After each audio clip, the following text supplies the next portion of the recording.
Again? This story sounds strangely familiar, and not just the whole feeding a crowd with bread and fish.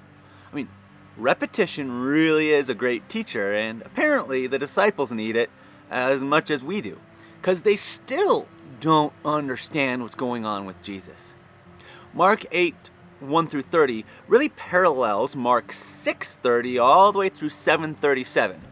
Feeding a great multitude, then a boat trip, confrontation with the Pharisees, conversation about bread, miraculous healing, significant confession that we're going to get into in 2 weeks from now. I think Mark presents these things in this order for two main reasons. One is obvious, because that's how it happened. Second is for discipleship.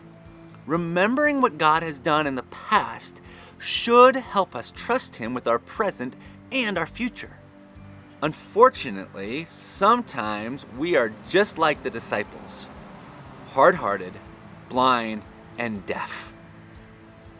So our scripture this week started off with 7,000 people who are so committed to being with Jesus that they haven't gone home in 3 straight days. I mean, not even when their rations are running out. Right? I mean, in my family, there's almost nothing scarier than a road trip when all the snacks run out, right?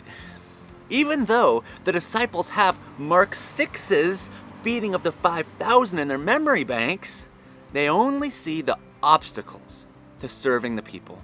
In Mark 6:37, it was the money that was the obstacle. We'd have to work for months to earn enough money to buy food for all these people. Now, in Mark 8, it's the distance, it's the road trip. How are we supposed to find enough food to feed them out here in the wilderness? Because some of them had come a long distance. I know for me, it's easy to find reasons to not serve people. I'm too busy, it costs too much money, it's too far to travel, I'm tired, I have other priorities.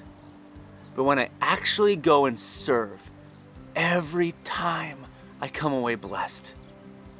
Jesus was moved by His compassion, and He served the people in a practical way. Whom do you feel God's compassion for? Who has God put you around because you are the best missionary to live out the gospel in that context?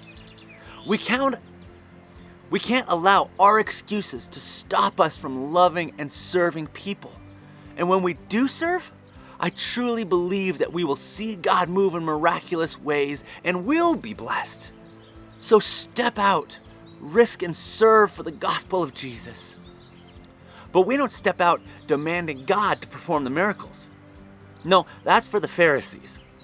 We serve humbly following Jesus, not trying to lead Jesus. See, we should not demand things from God for just mere proof. On the other hand, we should not be so blind and hardened to people's needs that we don't ask God for anything. We should neither demand too much nor expect too little from God. And unlike either of these two groups, we should offer ourselves to be used of God to meet the needs of people. So right after Jesus says that He won't perform a miracle for that generation, He hops in a boat, refers to the miracles of feeding the two different crowds, and then does what? Heals a blind man. It's a miracle. What's up with this 2-step healing thing? One of the best things I read came from Sinclair Ferguson, who said this about this miracle that we just read. What's the significance of this? Was it that this man was a particularly difficult case for Jesus? Hardly. Was this miracle then, like others, a sign? Yes. But to whom? To the man? No. To the disciples. And this is confirmed by the fact that Jesus had already asked them about their vision of Him in verse 18. He was now leading them by the hand to the point at which their sight could become much clearer, and Peter would confess, "You are the Christ." Their spiritual understanding did not come instantaneously, but gradually. They too needed the second touch from the hands of their master.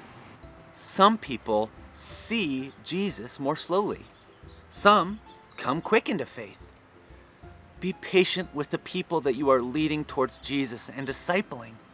Keep praying for them. Keep asking Jesus to open their eyes, ears, and hearts.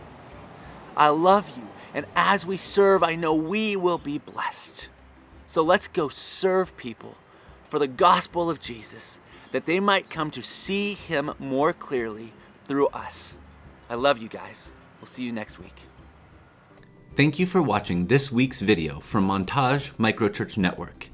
We are a discipleship-making movement, networking microchurches together so that every person gets to see, hear, and experience the good news of Jesus. To connect with us, learn more, or to give to the work God is doing, visit montagemicro.church.